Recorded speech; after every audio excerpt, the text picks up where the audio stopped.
بسم اللہ الرحمن الرحیم۔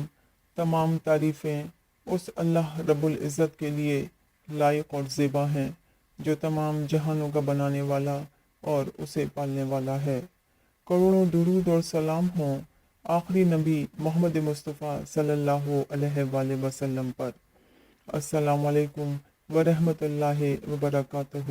ناظرین اور سامعین، آج کی ہماری گفتگو کا عنوان سورہ قیامہ کی برکات اور فضیلت ہے۔ یہ سورت قرآن پاک کے 29ویں پارے میں ہے۔ بعد نماز فجر اول اور آخر تین مرتبہ درود شریف اور درمیان میں ایک مرتبہ اس سورت کو پڑھنا طالب علم کے لیے علم دین میں ترقی بخشتا ہے۔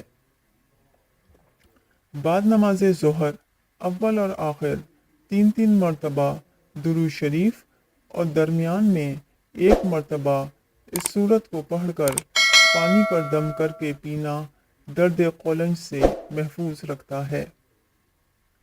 بعد نماز عشاء اول اور آخر تین مرتبہ درود شریف اور درمیان میں ایک مرتبہ اس سورت کو پڑھ کر پانی پر دم کر کے اس پانی میں سرمے کی سلائی تر کر کے آنکھوں میں لگانا آنکھوں میں نور زیادہ کرتا ہے۔